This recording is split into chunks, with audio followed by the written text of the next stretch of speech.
threshold for meeting flood criteria. Affected by the combined flow from the Weehee River and the northern mainstream of the Yellow River, the flood was formed. It is expected that the water level will continue to rise and the flood control situation in the middle and lower reaches of the Yellow River remains severe.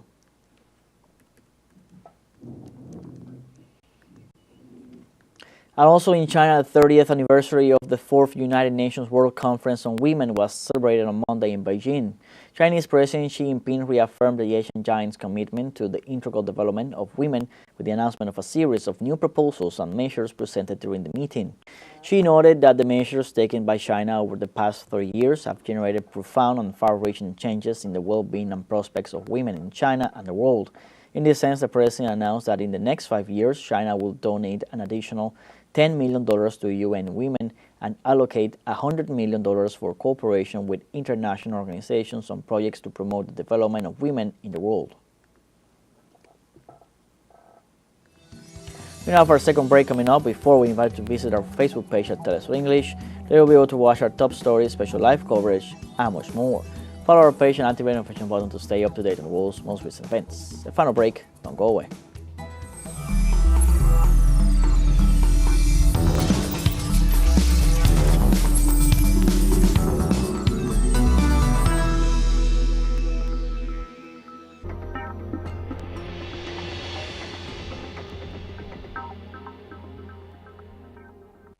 El mundo se mueve constantemente y todos los días se generan nuevos sucesos. Se mueve la geopolítica mundial. Nos preguntamos qué hay detrás de cada acontecimiento, cuáles son las consecuencias y cómo nos afectan. Ante estas preguntas, buscaremos poner el punto en la I.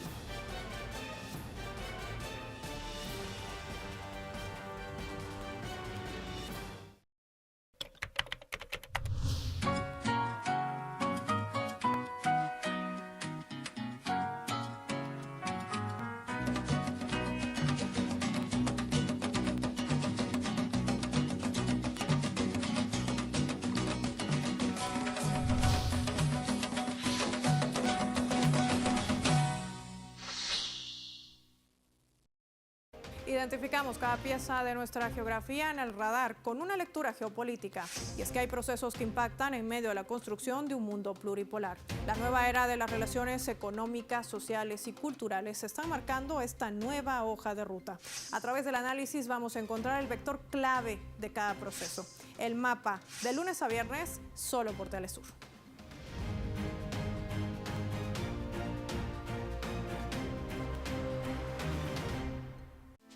We share your feelings, exalt your accomplishments, and show your reality.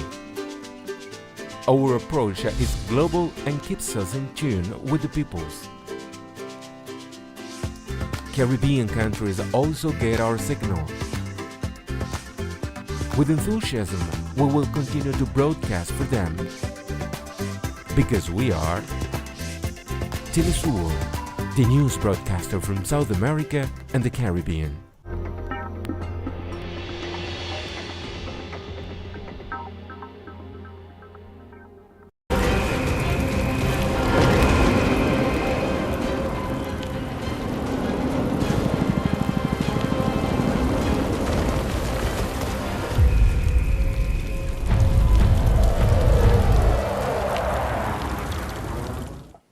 Welcome back. The Iranian government denounced the hypocrisy of U.S. President Donald Trump's rhetoric, who promotes peace while being responsible for wars worldwide.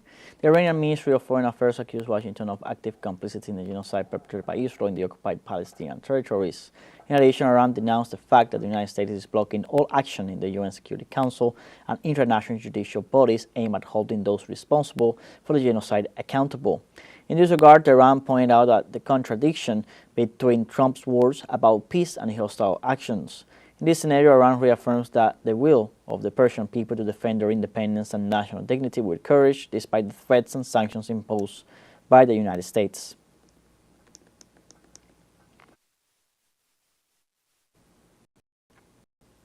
Once again, it violates a ceasefire with the resistance movement, masking at least Palestinians in the last 20 hours. Israel force carried out an attack on units south of the long enclave in the neighborhood of Gaza City. 5 despite the Israeli army justified the attack by saying the forces opened fire because the Palestinians had approached troops stationed along the redeployment line. Meanwhile, another person was killed during a raid on their home in the Al-Sika area. This scenario, the UN Special Rapporteur on the occupied Palestinian territory, Francesca Albanese, condemned Israel's continued killing of Palestinians following the ceasefire agreement.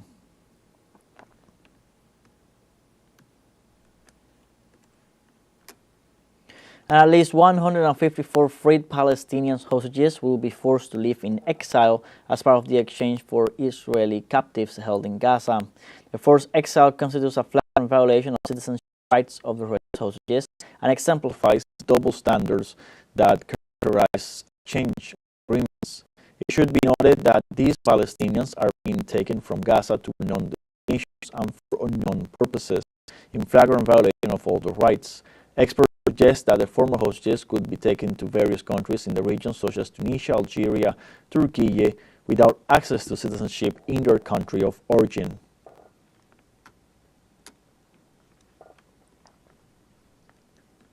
The United Nations have received authorization from the Israeli government to deliver humanitarian aid to the Gaza Strip after the Israeli blockade has caused over 450 people to die from starvation.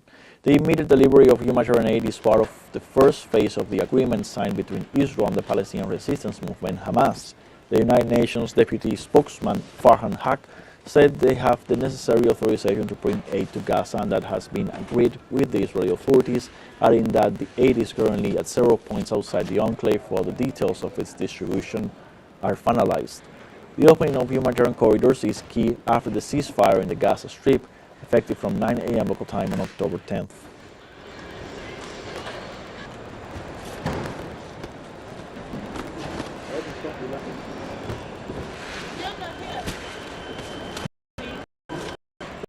We have 1,300 trucks of supplies going to Gaza that are in Jordan ready to move, and we've got about another 1,000 trucks worth of supplies that are currently on the way to Gaza. And the European Union will resume its monitoring work at the Rafah crossing between Egypt and the Gaza Strip next Wednesday. The High Representative for Foreign Affairs and Security Policy, Kaja Kallas, confirmed the relaunch of the civilian mission in a post on the X platform. Kallas praised the diplomatic progress achieved under the peace plan promoted by U.S. President Donald Trump. She also warned that maintaining peace in Gaza will be extremely complex and called on the international community to support efforts to ensure the continuity of the process. Opposition candidate Issa Chiroma declared himself the winner of the October 12th presidential election. On Tuesday, the leading opposition candidate Issa Chiroma unilaterally declared himself the electoral victor and urged the incumbent president Paul Biya to concede defeat. In this context, the Constitutional Council, the body with the authority to announce the winner, has not yet issued a statement regarding the official election results. The Constitutional Council has until October 26 to announce the outcome. Cameroon People's Democratic Movement Party rejected Chiroma's claim and declared that the candidate lacks the results from the polling station. Has faced more than 2 weeks of street protests led by young demonstrators, which reached a pivotal point on Saturday when an elite military unit joined the protests and called for him and his ministers to step down. Through a speech broadcasted on the official Facebook account of the presidency, Rajoelina defended the dissolution of parliament as a way to restore order within the nation and strengthen democracy, and declared that he had to leave the country in fear for his life.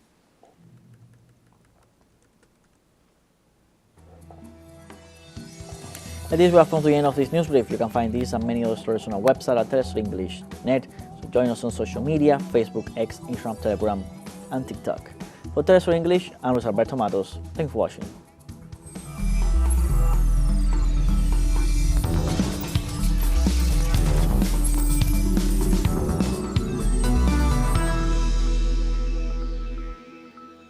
El mundo se mueve constantemente y todos los días se generan nuevos sucesos. Se mueve la geopolítica mundial. Nos preguntamos qué hay detrás de cada acontecimiento, cuáles son las consecuencias y cómo nos afectan. Ante estas preguntas, buscaremos poner el punto en la I.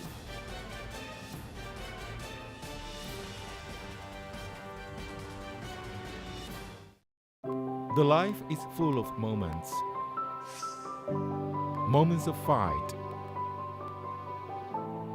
Moments of hope. Moments that transcend. Moments that you can live in. TeleSUR documentaries. Sundays. Only on TeleSUR.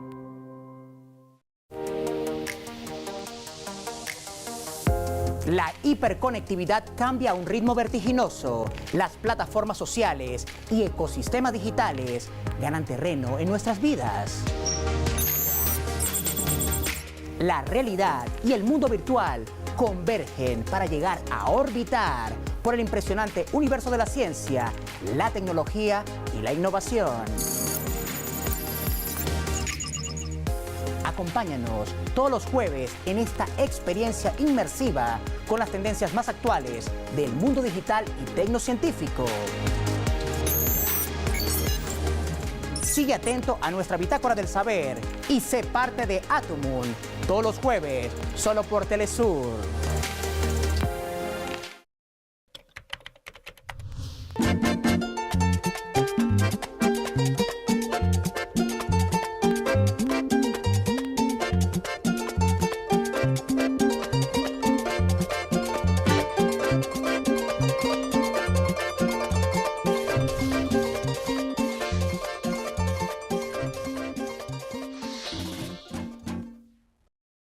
Identificamos cada pieza de nuestra geografía en el radar con una lectura geopolítica. Y es que hay procesos que impactan en medio de la construcción de un mundo pluripolar. La nueva era de las relaciones económicas, sociales y culturales está marcando esta nueva hoja de ruta. A través del análisis vamos a encontrar el vector clave de cada proceso. El mapa, de lunes a viernes, solo por TeleSUR.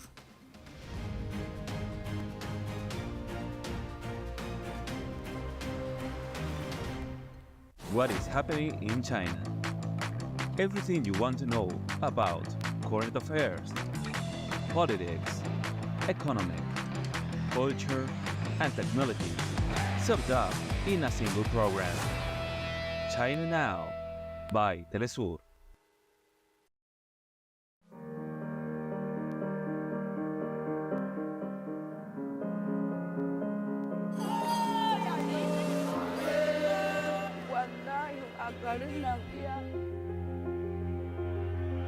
What's his name? George Floyd!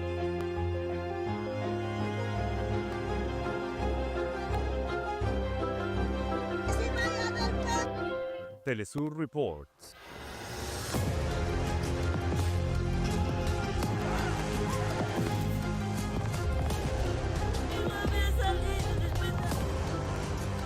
Only on TeleSUR. Promoting self-care facilitates our quality of life, and it invites us to investigate the advances in science, research, analysis, and prevention of diseases that exist in the world today. Guide your body every Tuesday, only on TeleSUR.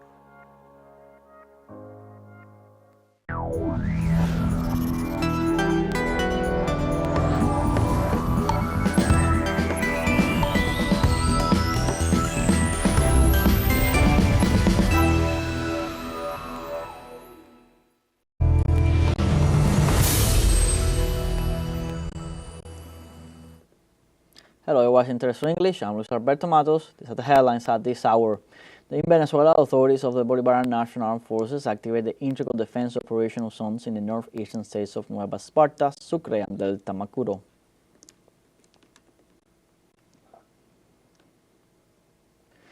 The Ecuadorian government will militarize the province of Imbabura after talks with indigenous communities failed to yield results.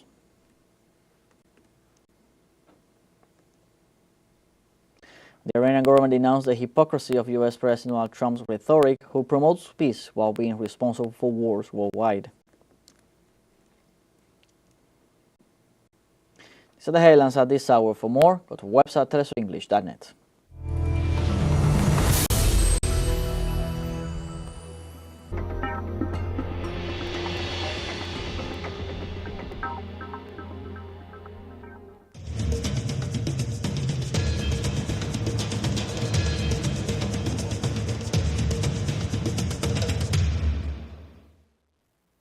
Hello, TeleSUR English presents a new episode of China Now, a show that brings us closer to the culture, technology and politics of the Asian giant.